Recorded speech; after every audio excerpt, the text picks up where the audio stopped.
یار صاحب ذرا تھوڑا سا آپ نے کوئی پیچھے میں جب جیل میں تھا تو باتیں کی، میں ان کے کوئی جواب دینا چاہتا ہوں آپ کو۔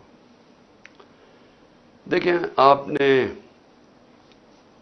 ایسی باتیں کی کہ سب سے پہلے کہا جی میں دوگلا ہوں، کہ میں ایک طرف کہتا ہوں فوج میری ہے اور دوسری طرف میں اس کی تنقید کرتا ہوں یا جو بھی برا بھلا کہتا ہوں۔ آپ نے کہا کبھی فوج کو دشمن نے اتنا نقصان نہیں پہنچایا جتنے میں نے پہنچایا۔ دوسرا آپ نے ریمارک پاس کیا، اور تیسرا آپ نے کہا کہ ہم اب کرش کریں گے ان کو۔ دیکھیں ISPR صاحب میری ذرا غور سے بات سن لیں۔ آپ جب پیدا بھی نہیں نہ ہوئے تھے تب میں اپنے ملک کو دنیا میں ریپرزینٹ کرتا تھا۔ میں نے اپنے ملک کا دنیا کے اندر سر اوپر کیا، عزت دلوائی اپنے ملک کو۔ اٹھا کے دیکھ لیں، آپ بھول گئے ہوں گے، آپ پیدا نہیں ہوئے ہوں گے، ذرا پتہ چلوا لیں کہ عمران خان نے کیا پاکستان کی دنیا میں عزت اوپر کی یا نیچے کی۔ اور آپ کو یہ پتا ہونا چاہیے کہ جب وار آن ٹیرر ہوئی اور جو پاکستان کی مٹی پلیت ہوئی دنیا میں کہ ہمارا گیا جی فوج دوگلی ہے، کیونکہ تب مشرف کا مارشل لاء تھا، یہ ہمارے سے جھوٹ بولتی ہے، کرتی کچھ ہے، کہتی کچھ ہے، ڈالرز ہمارے سے لیتی ہے اور دوگلی گیم کھیلتی ہے۔ ڈبل گیم، دوگلا تب نام استعمال ہوتا تھا، پاکستان کو ورڈ ہی دوگلا استعمال کرتے تھے، ڈبل گیم کا نام کرتے تھے۔ ذرا انٹرنیشنل میڈیا دیکھیں، کس نے اپنی فوج کو سب سے زیادہ جس کی حفاظت کی، کس نے اپنی فوج کے ساتھ انٹرنیشنل میڈیا پہ کھڑا ہوا؟ جب اسامہ بن لادن، جب وہ ایبٹ آباد میں جو وہ حادثہ ہوا، آپ کو پتہ ہے بیرون ملک پاکستانیوں کے اوپر جو گزری آپ اندازہ نہیں لگا سکتے۔ انہوں نے کہا ہمارے سے پیسے لے رہے ہیں اور اسی کو اپنے اکیڈمی کے پاس ایبٹ آباد میں پالا ہوا ہے۔ جو ہمیں ذلت ملی تب کون بولا آپ کے لیے؟ یا تو کوئی سانپ سونگ گیا تھا، یا تو آرمی چیف کے منہ سے چون ہی نکل رہی تھی، یا تو کوئی بولتا ہی نہیں تھا، نہ پرائم منسٹر تھا وہ گیلانی تھا، نہ زرداری۔ 4-5 دن سناٹا چھایا ہوا تھا، وہ آ کے مار کے چلے گئے ہمارے ملک میں، دنیا میں ذلیل ہوئے ہم۔ میں بولا تھا، میں ساری جگہ اپنی فوج کو ڈیفینڈ کیا ہے۔ میرے 3.5 سال میں دیکھیں کہ پاکستان فوج کا امیج اوپر تھا یا نیچے تھا؟ ذرا اٹھا کے دیکھیں، آپ کے سامنے ہے وہ، کیا فوج کا امیج اوپر گیا یا نیچے گیا؟ فوج کو لوگ پسند کرتے تھے۔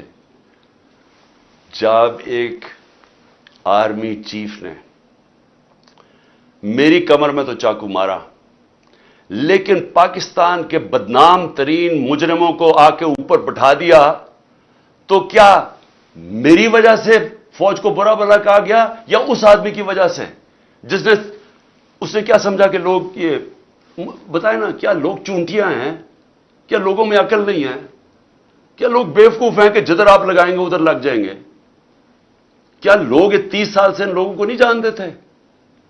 اسی فوج نے، میں نے اپنے کانوں سے سنا ہوا ہے، جب مجھے ISI نے بریفنگ دیا کہ انہوں نے کتنا، اب سے نہیں 25 سال سے میں سن رہا ہوں کہ کتنا پیسہ انہوں نے چوری کر کے ملک سے باہر لے کے گئے ہیں، کہ جی اب چائنا سے واپس آئے تو یا زرداری نے یہ ڈیل کی ہے تو فلانی پراپرٹیز، ہمیں جو انہوں نے پراپرٹیز دکھائی ہیں وہ اس سے اربوں ڈالرز کے اندر پراپرٹیز ہیں، اور ایک دم کہہ رہے ہیں کہ اب جناب فیصلہ ایک آرمی چیف نے کیا ہے تو بھیڑے سراب ادھر چلے جائیں، اور اس کو کہہ کہ جی بڑا اب بہت اچھا کیا، اور اب عمران خان بولا یہ اچھا ہے۔ لوگوں نے نہیں تسلیم کیا، میں نے نہیں برا بھلا کہا فوج کو، جو آرمی چیف کے ایکشنز تھے اس نے اس کی ہماری فوج کو برا کیا، اس کی وجہ سے ہوا، میری وجہ سے نہیں ہوا۔ اور یہ کہنا کہ یہ قوم ایکسپٹ کر جائے ان لوگوں کو، کس نے میموگیٹ کیا تھا؟ کیا حقانی نے جا کے امریکنوں کو نہیں کہا تھا جو کیس لگا تھا سپریم کورٹ میں کہ مجھے، انہوں نے کہا زرداری کہہ رہا ہے کہ مجھے میری فوج سے بچا لو، امریکنوں کو کہہ رہا ہے، یہ میں نے کہا تھا؟ کیا جب نواز شریف جا کے چھپ کے کھاٹمانڈو میں مودی سے چھپ کے ملاقات کر رہے کہ جی میری فوج کو نہ پتہ چل جائے، اور اسے، اور پھر وہ جو ڈان لیکس میں جب وہ کہتا ہے ڈان لیکس میں کہ جی دہشت گردی انڈورس کر رہے ہیں ہندوستان کا اوپینین کہ فوج دہشت گردی کر رہی ہے، آپ ان لوگوں کو اوپر بٹھا دیں اور ہمیں کہیں کہ ہم ان ساروں کو تسلیم کر لیں. اور ہم اگر پروٹیسٹ کریں تو ہمیں جیلوں میں ڈال دیں. ہم پروٹیسٹ کریں ہمارے اوپر ایف آئی آر کاٹ دیں. ہم کچھ کریں آپ اینٹی اسٹیٹ ہمیں قرار دے دیں. لیکن آپ سب کچھ ٹھیک کر رہے ہیں. مجھے گولیاں لگی ہیں, مجھے پتہ ہے کس نے کون ذمہ دار ہے. کیا مجھے ایکس پرائم منسٹر جو سب سے بڑی پارٹی کا ہیڈ, مجھے یہ حق نہیں ملا کہ میں اپنی ایف آئی آر کٹوا سکوں؟ آئی ایس پی آر صاحب فرمان دے رہے ہیں کہ ہمارا تو بے بنیاد الزام لگایا گیا ہے. بھئی آپ ہیں کون کہنے والے؟ یہ کس نے آپ کو رائٹ دیا ہے؟ ملک کا آئین یہ کہتا ہے کہ جس کے اوپر واردات ہوتی ہے اس کا رائٹ ہوتا ہے ایف آئی آر کٹوانا. تفتیش ہو, پھر وہ بے بنیاد بے قصور ثابت ہو جائے, بسم اللہ. لیکن آپ تو بیٹھ کے فرعون کی طرح فرمان پاس کر رہے ہیں کہ جی وہ تو ہمارا, میں نے تو غلط الزام.